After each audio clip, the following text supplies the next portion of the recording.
Welcome to Know Your Money, where we will explore our relationship with money and how the psychology of it impacts our financial decisions, as everyone thinks about money differently. In our podcast, we'll be presenting a variety of financial topics in an easy-to-understand way, which we hope will assist you with managing your money. Hello, Warren. Hello, Craig. How are you guys today? Brian, all good. Warren, nice to see you. Always a pleasure, guys. Awesome stuff. Who's in the studio again? Yes, so we have Lisa back today because last time we explained what NLP is and people asked to get a little bit more and to kind of experience what it would be. What did you think when we did the chat, Craig? No, it was a great insight and it opened up a lot of the questions, and I'm looking forward to having a private session with Lisa some stage. But really good. Yeah, so I think what we decided today... Hello, Lise. Sorry. How are you? I'm fine, thank you. Welcome back. Thank you. What we decided today is Warren put his hand up to be... what is that thing from Hunger Games?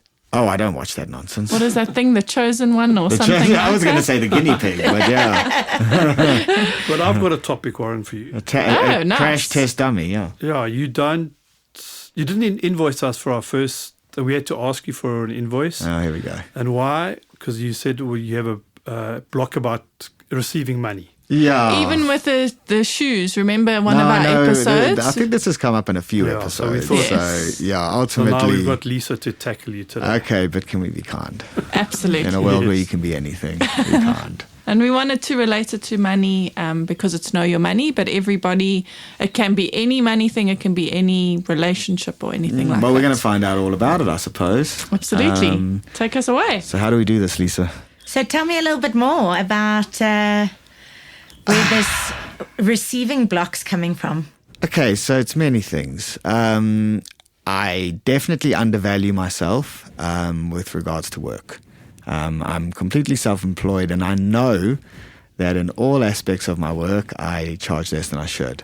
And I don't know why I don't put the price up, probably to keep these two happy. So there's that. And then there's what I feel I deserve. I'll always buy myself cheaper things.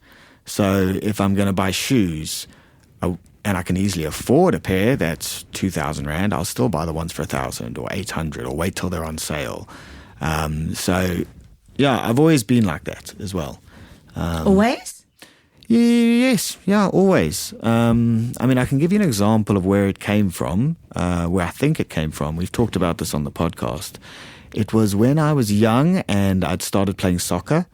And I remember, I went to a private school and there were very wealthy families at the school, and the kids would all have the latest and greatest of boots.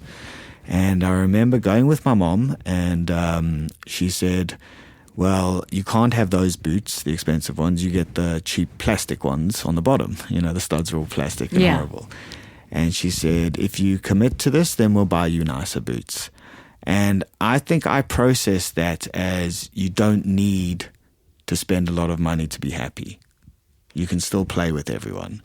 And I think the undervaluing myself, I don't know where that comes from really. Or did you maybe process it as I'm not worthy of the ones on the top rack, so I must always have the ones on the bottom rack. And that's why now you don't believe that you're worthy of the 2,000 Rand shoes. You will always... It could mean so many different things. Well, there's definitely that possibility, yeah. I can't say for certain, but there's definitely the possibility of that. But then, my mindset, and I don't know if it's stemmed from that and grown through me, through life, but my mindset is always to, not be, what's the word for it? What are they? Boastful. No, you're not boastful, but where I'm sort of driven by material things. So materialistic. Yeah, that's exactly what I was looking for. So when it comes to buying a watch, I'm wearing a Xiaomi watch, and I bought one on their lower range because it does what I need, but I would have liked to have had a nicer one, but I don't let myself buy it. So it's... Do you have permission to buy it, though? Yeah, I mean, I do. Okay. But I do this with everything. I have my computer that I take on tour with me no longer worked with the latest versions of software, so I had to buy a new MacBook. But I didn't buy a new one. I bought the cheapest one I could get that makes everything work on it. So when it comes to receiving, what is it that you need to do that you don't want to do? So First answer that comes. when you say receiving, do you mean from external people? Even from yourself. Receiving is receiving in any way that... So what do I need to do? Okay. What Say do it you again, mean? maybe, Lisa. Don't try and consciously I'm think not of it. I'm not going to think, just say it again and I'll say straight away. Just ask your unconscious mind, when it comes to receiving, what is it that I need to do that I don't want to do? I need to be willing. No, I need to save money. I don't know. It needs to be cheap. What was the first answer? You need to be willing? Okay, I need. I don't know. I'm struggling with the question. Sorry, say it again. Okay, you're struggling with the question because it's an unconscious question. You can't consciously process what I'm saying to you. Yeah, but it's the phrasing as well. So Yes. say the question again. So Keep your eyes unconscious closed. mind. Okay. When it comes to receiving, what is it that I need to do that I don't want to do? Yeah, no. Say it. Okay. I need to be willing to accept what I'm worth. Okay, and when it comes to knowing my worth, what is it that I need to do that I don't want to do? Accept my value. So what are things that you could do that could help you accept your value? Buy myself nice things? No, that doesn't sound right. To your conscious mind. No, that does not sound right. That sounds like the opposite of what I should do. You're smiling, Lisa. That's the answer, isn't it? That's the answer. But so what we would do through your process is we would work on this as a whole. We would dig deeper into what it is that's underlying, and we would find the exact pattern that runs and why it runs and how to change that pattern into. So for you to jump straight to just buying yourself nice things is already feeling uncomfortable. It's so uncomfortable. I can see that. So uncomfortable. But what you would get from your unconscious mind during the whole process is you would get simple steps so that you can take the small little baby steps along the way to getting to that. And it doesn't mean always like splashing out and going extravagant. But let's say it is the watch that you're talking about and you like to do the fitness and it tracks that or whatever the functions are that you chose that specific watch. So, I mean, I think, if I look back, when I bought this watch, I could have easily afforded the one I wanted. It wouldn't have been detrimental to my financial status for myself. But I didn't choose it based on how I feel about it. You didn't reframe yourself. Why do I want to buy it? What are the things that I needed to do? If I buy the latest one, it's actually going to probably last you longer. If you think of your MacBook, that when you buy the one that's a step down from the top one, sometimes that one's going to go out of...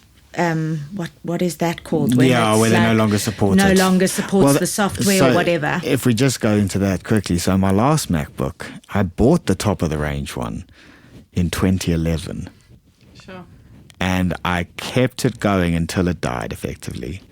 So then what happened in 2011 that you bought it? Okay, it was the first time I ever had money, and I justified it with my... I just started doing touring, and... was setting myself up for a big career. And so I justified it as, obviously it was a tax break as well. It's a tool for what I do. So I found So you justified your value? Yes, I justified what it was worth. And even then, though, I felt very uncomfortable buying it. So when it said to you, you need to buy nice things, it's telling you that you need to justify your value then? Yes.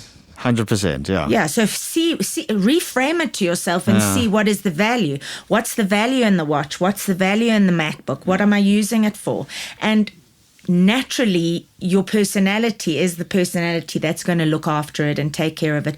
You're not going to buy 5 MacBooks. No. Do you know what I mean? Because you can. Like it's I'm going to buy it and I'm going to look after it and I'm going to make sure it does what I need it to do. And I need it because this is what I do for work. And just to point out, I think you're about to have a baby, and there's certain things that you're going to have to buy for this baby that are going to make you feel uncomfortable. And like, So this is the weird one. If it's for my wife, if it's for my brother, if it's for my father, my mother, my baby it's a personal coming, thing. I have no problem spending the money as long as I think it's reasonable. I think it's unreasonable to buy a luxury pram, but we bought a very nice pram. yeah. If the pram was for me, I wouldn't have bought that one. But what I'm also saying is Marketplace, baby. So I don't have a problem with spending money or time or whatever it is, whatever asset, let's call it, that I have on other people. But on myself, it's a very different thing. Makes sense. Yeah, and what you've said definitely makes sense because I had to justify the value of my decision, and that's based on... And when you did, you made a good decision because you did buy the MacBook that lasted you 12 for so years. long. I mean, that's insane, yeah.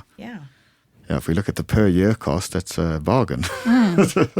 But no, I see what you're saying. And it's definitely something I think that maybe when we turn the mics off, we can talk more.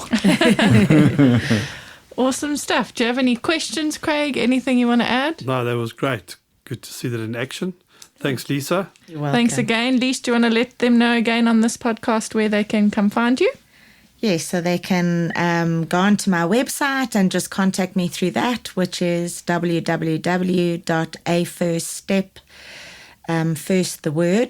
www.afirststep.co.za.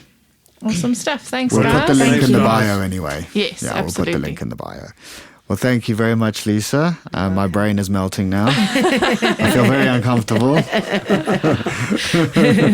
thank you very much. You're welcome.